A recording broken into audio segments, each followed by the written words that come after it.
Motto des heutigen Tages ist Business Changes, Change Your Business. Wir haben Top-Speaker aus der Schweiz, aus Deutschland, aus Österreich, aus den USA und ja, ich bin schon gespannt auf diesen länderübergreifenden IT-Austausch. Ist die IT der Motor oder steht sie noch auf der Bremse? Die Aufgabe der IT ist, so eine Zwischenphase zu sein. Das soll es nicht bremsen, das soll die Changes, die ankommen, antizipieren, voraussehen, aber nicht zu sehr steuern, also nicht Change um Change willen. Wenn Sie ein richtiger Business-Sportler sein wollen, dann die erste Aufgabe ist ja, Ihren Atemrhythmus zu beherrschen und zu kontrollieren und bewusst zu machen. Und jetzt würde ich sagen, für einen Spitzenmanager, er sollte lernen, so seine Intuition bewusst zu machen. Die Fehler oder sagen wir die Fehlentscheidungen gehen daraus, dass man zu wenig so auf seine Intuition zählt und dass man Change anhand von Kennzahlen verwendet, der Change aus Kennzahlen einleitet und diese Kennzahlen geben eigentlich Aussagen über, wie gut ich war. Nicht? Also mit Kennzahlen kann man nur ehemaligen Entscheidungen validieren, aber die Zukunft mit Kennzahlen zu gestalten, ist eine sehr gefährliche Sache. Und der CEO von morgen, das wird derjenige sein, der diese Fähigkeit entwickelt, aus zwei anscheinend widersprüchliche Entscheidungen, die richtigen Entscheidungen zu schmelzen.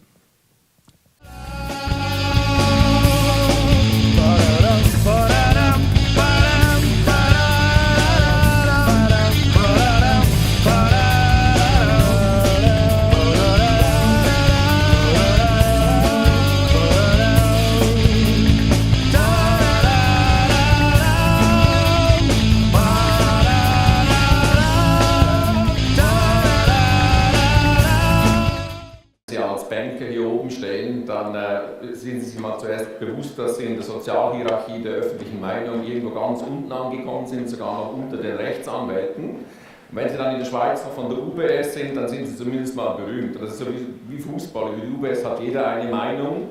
In unserem Land und wahrscheinlich stimmt sie auch. Dass die UBS in schweren Wassern war in den letzten 6 Jahren, das weiß wahrscheinlich jeder, aber ich versuche es mal mit Zahlen kurz zu unterlegen. Noch vor 6 Jahren hatte die UBS ungefähr 83.000 Mitarbeiter weltweit. Heute sind es 63.000 Mitarbeiter weltweit. Man hat eigentlich innerhalb von 4 bis 5 Jahren radikal versucht zu sparen. Ich bin noch nicht so wahnsinnig lange bei der UBS dabei, aber ich bin schockiert zu sehen, wie viele der Kosten, die wir heute vor uns noch haben, sind fremdbestimmt. Sie kriegen das alle mit, wenn über FATCA in Bern geredet wird, um jetzt die Variante A oder B. Das ist aber nur die Spitze des Eisberges. Die Regulatoren überbieten sich heute gegenseitig zu Recht, um neue Forderungen zu stellen. Und ich kann Ihnen sagen, wie das ungefähr abläuft. Es gibt für uns 3 maßgebliche Regulatoren. Das ist die schweizerische, die FINMA, das sind die Engländer und die Amerikaner. Es gibt dann noch Deutschland, Japan, Singapur, die wollen alle auch mitreden. Aber reduzieren wir es mal auf die 3. Die 3 legen uns heute Auflagen fest, wie unsere Prozesse zu funktionieren haben.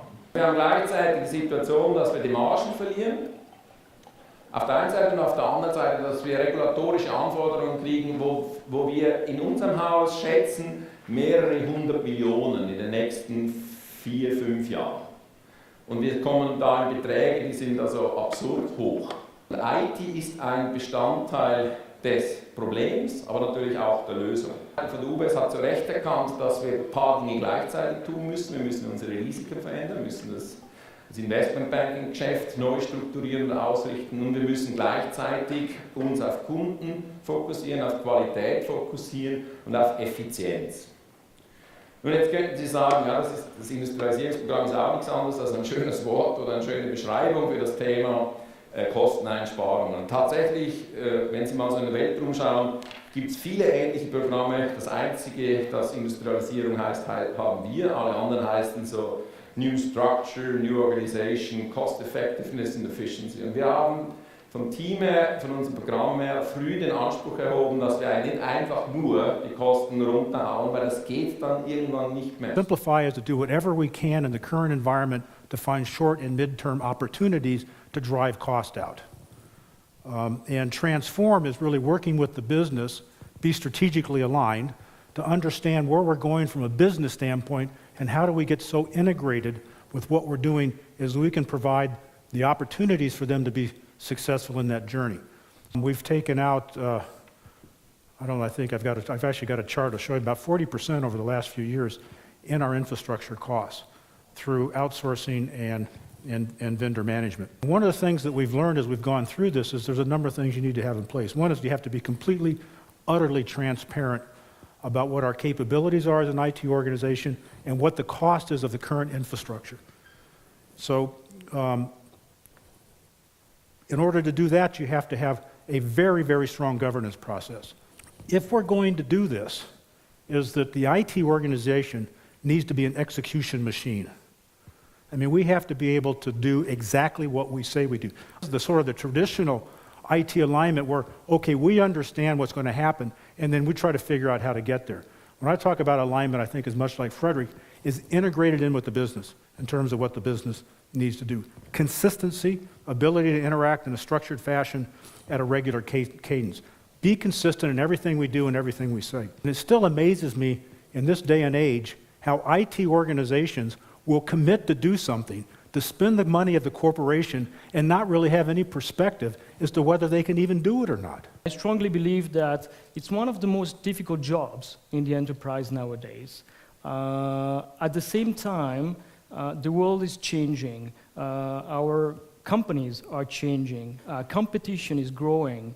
And it's now or never that we have an opportunity, a window to make an impact in our corporations. And it's already difficult to run a CIO job in a stable environment. But what if the environment is changing every single day?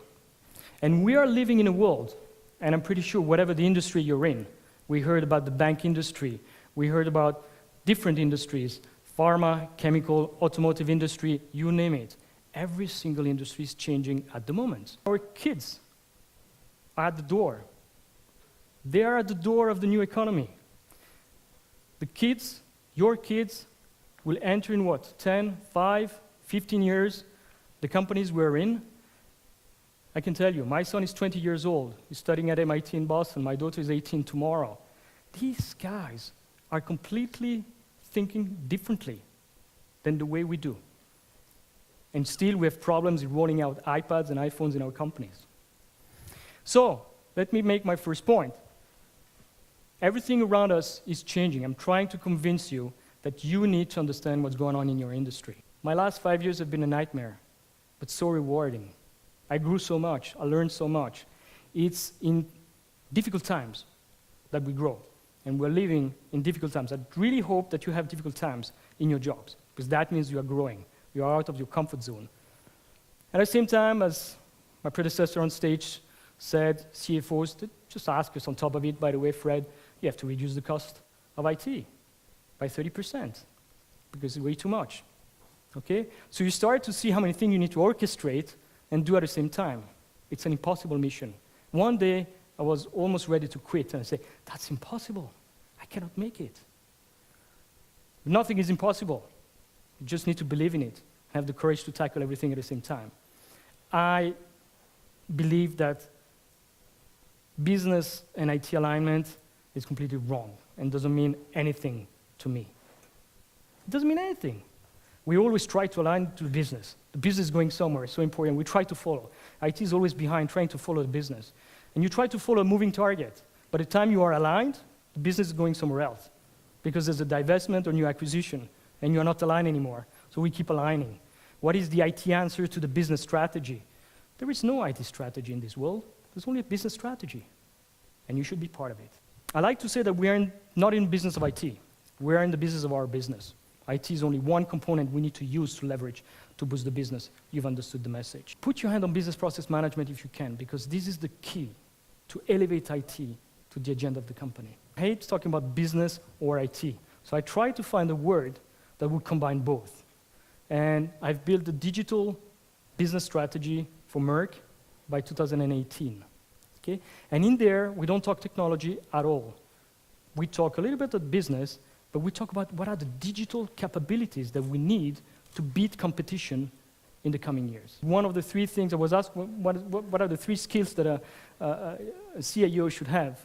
And I always say is passion about the business, is passion about continual improvement, and is passion about its own people. And take the challenge, lead by example, is definitely not the best way to lead, is the only way we can lead our organizations into the future. Thank you.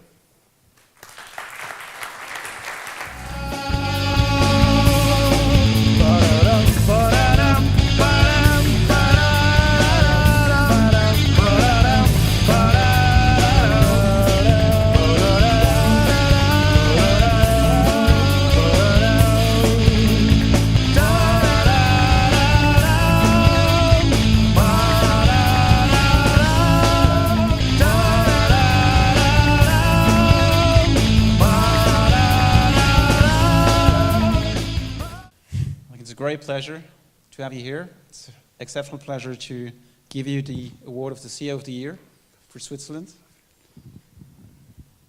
Let's do it like this. Thank you. Thank you very much.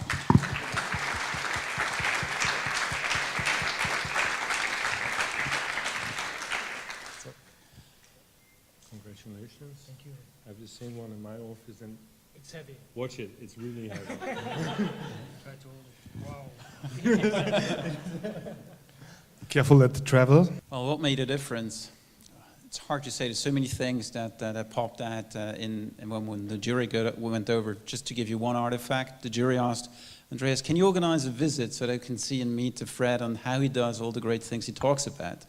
So they were not so sure whether everything was true. Well, I know Fred for a couple of years now, and I could really say that what he's talking about is really what he does. But to give you some exceptional things, we spoke today quite a bit of times about IT and business alignment, and what he did, he, for example, killed the budgeting process. There's not something like an annual project review. He does it 4 times, or basically continuously. So I think he again went ahead of his time. It's very visionary the way he does things, and he does it with the full execution competence that he has. And I think it's probably what we will read in the books in 5 or 10 years, what Frederic is now living, and that's also the comment of the jury, and I think that was really nice.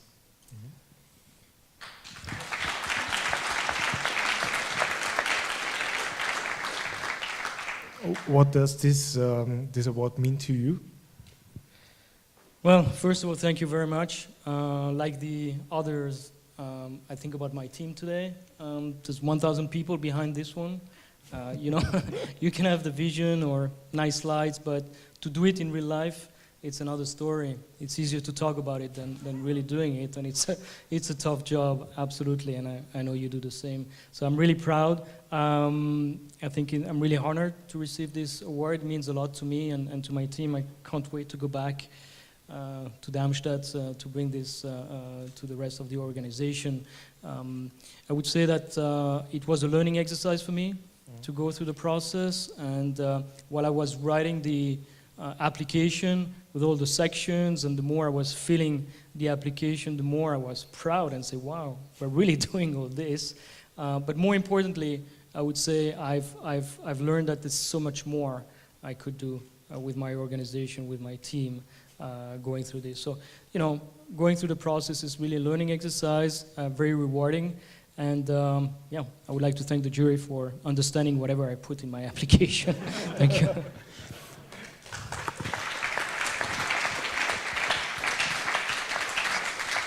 So, and which place will the award get in your office? It's going to be not in my office, but at home to make sure nobody's stealing it.